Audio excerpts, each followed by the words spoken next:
Hit TV అభిమాన ప్రేక్షకులకు స్వాగతం. నేను మీ నాగేంద్ర కుమార్. నిన్నటి నుంచి అసలు పవన్ కళ్యాణ్ అభిమానులు పట్టరాని ఆగ్రహంతో ఉన్నారు. ఇంకో పక్కన కొంతవరకు నిర్వేదానికి కూడా గురి అయిన మాట వాస్తవం. ఎందుకంటే నిన్న డివివి ఎంటర్టైన్మెంట్స్ వాళ్ళు ప్రత్యేకంగా ప్రకాష్ రాజ్ని ది వెర్సటైల్ ఫోర్స్ అనే ఒక క్యాప్షన్తో ఎక్స్ హ్యాండిల్ మీద, అఫీషియల్ హ్యాండిల్ మీద ఆయన పోస్టర్, ప్రకాష్ రాజ్ గారి పోస్టర్ రిలీజ్ చేయడం జరిగింది.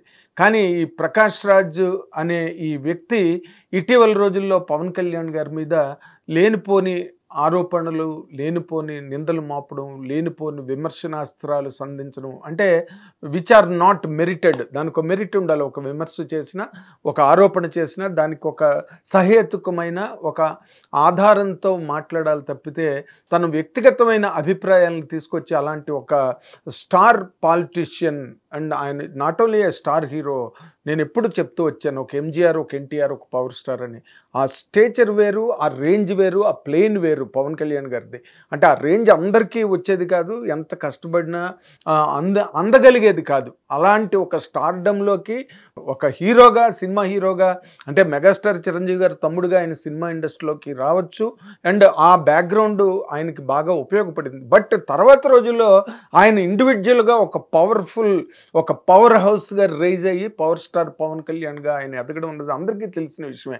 తర్వాత పాలిటిక్స్లోకి వచ్చి కూడా తనదైన ఒక పందాన్ని, తనదైన ఒక ధోరణిని, పోకడని రాజకీయ రంగంలోకి ప్రవేశపెట్టి తద్వారా ప్రజలలోని చాలా గొప్ప చైతన్యాన్ని పట్టుకొచ్చి జరుగుతున్న పరిణామాల మీద, నడుస్తున్న రాజకీయ వ్యవస్థలో ఉండే లోపాల మీద, వాటి తాలూకా పరిణామాల మీద ఎంతో అసలు రాత్రి పగలు కష్టపడి అక్కడ నిద్రాహారాలు మానేసి ఆరోగ్యం బాగులేనప్పటికీ కూడా ప్రజల మధ్య తిరుగుతూ మొత్తం ప్రాంతాలన్నీ సంచరిస్తూ ఆయన పడ్డ పాటు ఇంత అంత కాదు, అంత కష్టపడి ఆయన ఒక రాజకీయ రంగంలో తనదైన ముద్ర వేసుకుని ఒక స్థాయికి భారతదేశం అంతా గుర్తించే విధంగా ఒక చారిత్రాత్మకమైన విజయాన్ని 21 సీట్లకి 21 సీట్లు సాధించి ఇప్పుడు ఈ రోజున డిప్యూటీ సీఎంగా, ఉప ముఖ్యమంత్రిగా పదవిని అలంకరించి ఒక గొప్ప సెన్సేషన్, ఒక గొప్ప సంచలనాన్ని సృష్టించారు పవన్ కళ్యాణ్ గారు.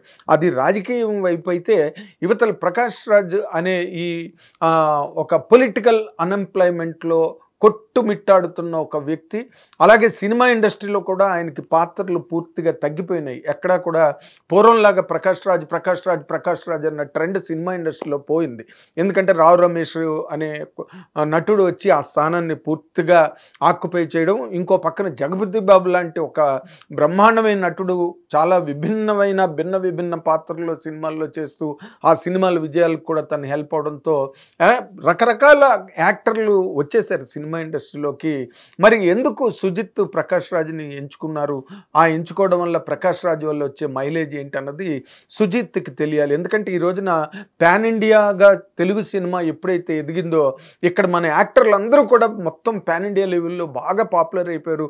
కొంతమంది అయితే సునీల్ లాంటి యాక్టర్లు, మన అజయ్ ఘోష్ లాంటి యాక్టర్లు, వాళ్ళు తమిళ సినిమాల్లోని, అటు భారతదేశంలో సినిమాలన్నింటిలో, హిందీ సినిమాల్లో కూడా చేస్తున్న స్థాయికి ఎదిగిపోయిన తర్వాత ప్రకాష్ రాజ్ ఎందుకు వచ్చారు? ఎందుకు ప్రకాష్ రాజ్ గురించి ఇప్పుడు మాట్లాడాల్సి వచ్చిందంటే, ఆయన మాట్లాడిన అవ్వాకులు చెవ్వాకులు కానీ, ఆయన మాట్లాడింది పవన్ కళ్యాణ్కి ఆత్మసాక్షి లేదని, పవన్ కళ్యాణ్కి మనస్సాక్షి లేదని, పవన్ కళ్యాణ్కి నీతి న్యాయం లేదని, ప్రజల మీద పడి ప్రభుత్వ యంత్రాంగం లేదా ప్రభుత్వంలో తన అధికారాన్ని అడ్డు పెట్టుకుని ఆయన ఏ విధంగా అంతా దోచుకుంటున్నాడన్నంత రేంజ్లో అతని మీద కామెంట్లు చేసి ఏదో చిన్న చితక ఛానల్స్లో కూర్చుని ఇష్టానికి నోటికి అది నోరా తాటిపెట్ట అన్నట్టుగా ఆయన మాట్లాడుతుంటే పవన్ కళ్యాణ్ గారి అభిమానులు మాత్రం చాలా మండిపోయారు, కడుపు మండి ఉన్నారు ప్రకాష్ రాజ్ మీద. ఎందుకంటే అవి నిజంగా సహేతుకమైన అయినవి, ఒక రైట్ ఓరియంటేషన్ ఉన్న క్రిటిసిజం అనుకోండి, అది రాజకీయంగా పోతుంది. కానీ ఈయన మాట్లాడిన మాటలకి ఏ రకంగానూ సంబంధం లేదు. హరిహర వీరమల్లి సినిమాకి టిక్కెట్లు పెంచారు, ప్రభుత్వాన్ని అడ్డు పెట్టుకుని ప్రజల్ని దోచేసుకుంటున్నారని ప్రతి సినిమాకి ప్రీమియర్ షోలకి పెంచుతూనే ఉన్నారు. ఎవరెళ్ళి పర్మిషన్ అడిగినా గవర్నమెంట్స్ పర్మిషన్ ఇస్తూనే ఉన్నాయి, ఎక్కడ కానీ అక్కడ కానీ, రెండు చోట్ల కూడా. దానికి మళ్ళీ పవన్ కళ్యాణ్ గారిని ప్రత్యేకంగా టార్గెట్ చేయడం అన్నది ఎలాంటిదంటే పర్సనల్ టార్గెటింగ్, ఒక అక్కస్సు, ఒక కక్ష, లేకపోతే ఒక వార్వలేనితనం, ఇలాంటి వ్యవహారాలన్నీ ఉన్నప్పుడే అటువంటి కామెంట్లు చేసే ఒక బుద్ధి ఇబ్బంది కలుగుతుంది తప్పితే మామూలుగా అయితే ఉండదు. పొలిటికల్గా నువ్వు మాట్లాడుకో, ఏదైనా మాట్లాడుకో, ఏదైనా ఓపెన్. శ్రీశ్రీ గారు అన్నట్టు పబ్లిక్గా వచ్చిన తర్వాత ఏదైనా అంటాం, టామ్ అని శ్రీశ్రీ గారు అన్నట్టు రాజకీయం పరంగా, ఎజెండాల పరంగా, పార్టీల ఎజెండాల పరంగా నువ్వు ఏదైనా మాట్లాడుకో, నో ప్రాబ్లం. దాన్ని ఎట్లా కౌంటర్ చేయాలి, ఎలా కొట్టే అవి పేలుతాయి అన్నది పవన్ కళ్యాణ్ గారి కన్నా ఇంకెవరికి బాగా తెలియవు. అవన్నీ కూడా ఆయన రాజకీయ రంగంలో పూర్తిగా నిరూపణ చేసి ఈ రోజున ఉప ముఖ్యమంత్రి హోదాని అలంకరించారు అందరి జేజేల మధ్య. అది పాయింట్ కాదు. కానీ ప్రకాష్ రాజ్ గారు చేసే ఈ దారుణమైన మాటలు, ఈ దారుణమైన ఆరోపణలతో అసలు పవన్ కళ్యాణ్ గారి అభిమానులనే కాదు, ఎవ్వరూ హర్షించలేదు ప్రకాష్ రాజ్ని. ఆయన మాటలకి అందరికీ ఆయన పంటి కింద రాయిలాగా ఆయన ఇష్టం వచ్చినట్టు మాట్లాడుతూ ఉన్నాం. It's all political unemployment. ఇంకా అంతకన్నా ఏం లేదు. యువతల సినిమా ఇండస్ట్రీలో వేషాలు పోయాయి. ఇలాంటి ఒక వాతావరణంలో సరే ప్రకాష్ రాజు ఉన్నాడే అనుకుందాం. ఓజీ ఎవరి సినిమా రాబాయ్? పవర్ స్టార్ పవన్ కళ్యాణ్ సినిమా అది. ఆయన కోసమే ఇప్పుడు నార్త్ అమెరికాలో టిక్కెట్ల గురించి కొట్టుకు చచ్చిపోతున్నారు. మిలియన్స్ ఆఫ్ రూపీస్ కలెక్ట్ చేసింది ఆల్రెడీ. ఇది ప్రీమియం బుకింగ్స్లో. రేపు సినిమా రిలీజ్ అయ్యాక ఎలా ఉంటుంది? ఇప్పుడు ఈ రోజున సినిమా వాతావరణం ఎలా వేడెక్కిపోయింది. 25వ తారీఖున సినిమా రిలీజ్ కాబోతున్నదంటే ఈ టైంలో జరిగిన పొరపాటు ఏంటంటే డివిఏవి ఎంటర్టైన్మెంట్స్ పతాకం వాళ్ళ అఫీషియల్ హ్యాండిల్లో ప్రకాష్ రాజు పోస్టర్ పెట్టి దానికి ఒక ట్యాగ్ పెట్టడం అన్నది ఇది వెర్సటైల్ ఫోర్స్ అని. ఏ రకంగా వెర్సటైల్ ఫోర్సు? ప్రకాష్ రాజ్ని చూడడానికి వస్తారా? అయితే మనం ఇక్కడ అర్థం చేసుకోవాల్సింది, పవన్ కళ్యాణ్ అభిమానులు అర్థం చేసుకోవాల్సింది ఏంటంటే, ఒక హీరోగా ఆయన ఇప్పుడు ప్రకాష్ రాజ్ ఎలాగంటే ఈ రోజున అక్కడ రాజకీయంగా ఆయన చేస్తున్న ఆయన ప్రయత్నాలలో, లేదా ఆయన ఎన్నికల ముందు ఆయన చేసిన ప్రయాణాలలో ఏదో శ్రీశ్రీ గారిదే మళ్ళీ చెప్తాను, చెలరేగిన జనసమ్మర్దం ప్రవహించే విద్యుత్తు అని ఆయన వెనకాతలో ఒక విద్యుత్ ప్రవాహంలో ప్రజలు పరిగెట్టెళ్ళారు. అందులో ఎవడు పేటీఎం బ్యాచ్ ఎవడు ఆయన్ని విమర్శించడానికి వచ్చాడో, ఆ విమర్శలు చేసిన తర్వాత అవి ఎంతవరకు నిలబడతాయో ఇవన్నీ పట్టించుకునే పరిస్థితుల్లో పవన్ కళ్యాణ్ గారు ఉన్నారా? ఆయన రాజకీయంగా ఒక అధికారంలోకి వచ్చి అంతకుముందు ఆ యుద్ధంలో బాగా ఇన్వాల్వ్ అయ్యి ఆయన పరిగెడుతున్న టైంలో ఈ సినిమాలన్నీ, కమిటైన సినిమాలన్నీ కంప్లీట్ చేసే ఒక ప్రోగ్రాంలో ఆయన ముందుకి తన కార్యక్రమాలన్నింటినీ కూడా చక్కబెట్టుకుంటున్న ఈ ప్రయత్నంలో ప్రకాష్ రాజ్ ఉన్నాడా, నువ్వున్నావా, నేనున్నాను, అవన్నీ పట్టించుకోవడానికి పవన్ కళ్యాణ్ గారికి టైం ఉందా? ఆయన సినిమాలో ఆయన హీరోగా 250 కోట్లు పైచిలుక సినిమా ఖర్చు పెట్టి సినిమా తీస్తున్న సినిమాలో అందరూ నటీనటులతో ఈయన కూడా ఉన్నాడు. ఈయన ఏంటి, శతకోటి లింగాల్లో ఒక బోర్డులింగం. దాని గురించి వాళ్ళు దాన్ని చాలా ప్రత్యేకంగా డివివి ఎంటర్టైన్మెంట్స్ అన్నది ఆ పని చేసి ఉండకూడదు. ఎందుకంటే ఈ రోజున పవన్ కళ్యాణ్ గారి అభిమానులకి పుండు మీద కారం జల్లినట్టు అయిందనమాట. అది అతను ఎక్కడైనా ఒక ఇందాక నేను అన్నట్టుగా రాజకీయ ఎజెండా మీద నువ్వేమైనా కామెంట్ చేస్తే ఎవరు మాట్లాడలేరు. ఎవరైనా విమర్శించుకోవచ్చు ఇక్కడ ఈ ప్రజాస్వామ్యంలో రైట్ ఆఫ్ స్పీచ్ ఉన్నప్పుడు. బట్ ఆయన చేసే అలా కాదు. అది ఏదో ఒక అక్కసు బయట పడిపోతున్నాడు ప్రకాష్ రాజ్. మనం ఎంత కాపాడుదామన్నా లేకపోతే ఎవరైనా దాన్ని కప్పిపుచ్చుదామన్నా కుదిరే పరిస్థితుల్లో లేడు ప్రకాష్ రాజ్ గారు. నోరు పెట్టుకుని ఇష్టం వచ్చినట్టు మాట్లాడి ఇష్టం వచ్చినట్టు కామెంట్లు చేసి జస్ట్ ఆస్కింగ్ అని చెప్పి అంటే ఏం లేదు. ఇప్పుడు పవన్ కళ్యాణ్ గారిని టార్గెట్ చేస్తే పవన్ కళ్యాణ్ గారు, నరేంద్ర మోడీ గారు, చంద్రబాబు నాయుడు గారు వీళ్ళందరూ పెద్ద కూటమి. నరేంద్ర మోడీ గారు అక్కడ భారత ప్రధానిగా విపరీతమైన సంచలనాత్మకమైన ప్రధానమంత్రిగా నవభారతదేశ చరిత్రలో, స్వతంత్ర భారతదేశ చరిత్రలో ఒక 370 ఆర్టికల్ని రూపుమాపడం కానీ, జమ్మూ కాశ్మీర్ని పార్ట్ ఆఫ్ ది కంట్రీ చేయడం కానీ ఇవన్నీ చేసిన ప్రధానమంత్రి లేడు ఇప్పటి వరకు.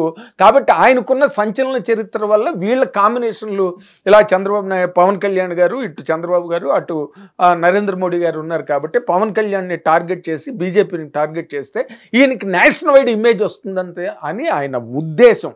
ఆయన చాలా దురభిప్రాయం అనమాట. ఆయనకు ఏదో నమ్మకం. అలాంటి దాంట్లో ఆయన ఈ సినిమాలో యాక్ట్ చేస్తున్నాడు, ఒక క్యారెక్టర్ చేస్తున్నాడు.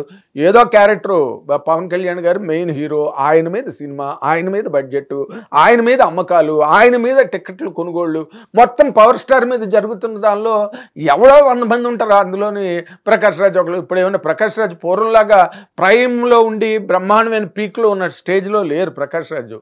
ఈ రోజున ఆయనకి ఆ వేషం సినిమా గ్యారంటీ హిట్ కాబట్టి ఆ ప్రయోజనం ఆ లబ్ధ ప్రకాష్ రాజ్ గారు తన కెరీర్ ద్వారా ఏమైనా సంపాదించుకుంటే సంపాదించుకోవచ్చు. ఇవన్నీ మనం మాట్లాడుకుంటున్నవి. ఫైనల్గా పవన్ కళ్యాణ్ గారి దగ్గరికి వెళ్తే పవన్ కళ్యాణ్ గారు ఒక నవ్వి వదిలేస్తారు. ఎందుకంటే వాళ్ళకి మెగా బ్రదర్స్కి ఇలాంటివి క్షమించడం కానీ లేకపోతే అలాంటివి చూసి చూడకుండా, అంటే తెలుగులో గొప్ప మాట ఉంది, గర్వాంధునికి శిక్ష గణింపకుండుటే. అంటే ఎవరికైతే యుగోతో గర్వంతో ఎవరికైతే కళ్ళు మూసుకుపోతాయో అలాంటి వాళ్ళని గణించకపోవడమే వాళ్ళకి పెద్ద శిక్ష అంట. గణించకపోవడం అంటే కన్సిడర్ చేయకపోవడమే.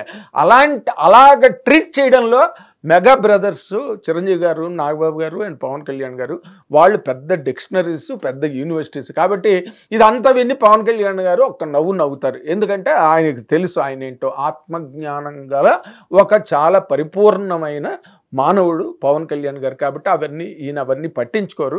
ఏది ఎలా జరిగినప్పటికీ కూడా 25వ తారీఖున సినిమా రాబోతోంది. లక్షలు పెట్టి టికెట్లు కొంటున్నారు. దానికి ప్రకాష్ రాజ్ గారు ఇప్పుడు ఏం మాట్లాడతారు? ఎవరు దోపిడీ చేశారు, ఎవరికి మనస్సాక్షి లేదు, ఎవరికి ఆత్మసాక్షి లేదు. ఇవన్నీ కూడా కాలం అన్ని వంపులు తీర్చేస్తుంది. టెంపర్లో పవన్ కళ్యాణ్ గారి మన టెంపర్లో డైరెక్టర్ పూరి జగన్నాథ్ రాసిన డైలాగ్ ఉన్నది కదా, జీవితం ఎవరిని వదిలిపెట్టదు, అందరి సరదా తీర్చేస్తుందని. అలాగే ప్రకాష్ రాజ్ గారి సరదా కూడా తీర్చేస్తుంది ఒక రోజున. ఆ డౌట్ ఏం లేదు. ఇప్పుడు ఈ సినిమాకి ప్రకాష్ రాజ్ గారి ప్రెజెన్స్కి ఏ సంబంధం లేదు. ఇది power star Pawan Kalyan cinema and power star Pawan కళ్యాణ్ల అభిమానుల cinema. Power star Pawan Kalyan cinema వస్తే చూద్దామని ఎదురు చూపులు చూసి ఆతృతతో నిరీక్షిస్తున్న అఖిల తెలుగు ప్రేక్షకులు ప్రపంచవ్యాప్తంగా ఎక్కడున్నా సరే వాళ్ళందరి సినిమా అనేది మనం అందరం గుర్తు పెట్టుకోవాలి. Thank you very much. Hit TV app, ఇందులో short news, live news, entertainment shows, movies, digital magazines తో పాటు మీ జిల్లా వార్తలను కూడా ఫ్రీగా చూడొచ్చు. ఇంకెందుకు ఆలస్యం, వెంటనే హిట్ టీవీ యాప్ ని డౌన్లోడ్ చేసుకుని ఫ్రీగా ఎంటర్టైన్మెంట్ పొందండి. Hit TV app. Hit TV app. Please download hit TV app. Hit TV app ని ఫ్రీగా డౌన్లోడ్ చేసుకుని ఎంజాయ్ చేయండి. మీకు నచ్చిన ఎంటర్టైన్మెంట్ కోసం హిట్ టీవీ యాప్ ని ఫ్రీగా డౌన్లోడ్ చేసుకుని ఎంజాయ్ చేయండి. హిట్ టీవీ యాప్ ని డౌన్లోడ్ చేసుకుని ఆస్వాదించండి, ఆశీర్వదించండి. ఇంతమంది సెలబ్రిటీలు హిట్ టీవీ యాప్ ని డౌన్లోడ్ చేసుకోండి అని చెప్తున్నారంటే ఎంత మంచి యాప్ ఆలోచించండి. అమెరికాలో చదవాలనుకునే వాళ్ళకి విశ్వసనీయమైన పేరు మన శౌర్య కన్సల్టెన్సీ. UK లో 1 year masters, UK లో 1 year masters, 2 years work permit up to 5 years visa. Contact Saurya Consultancy. Contact 89851 89851.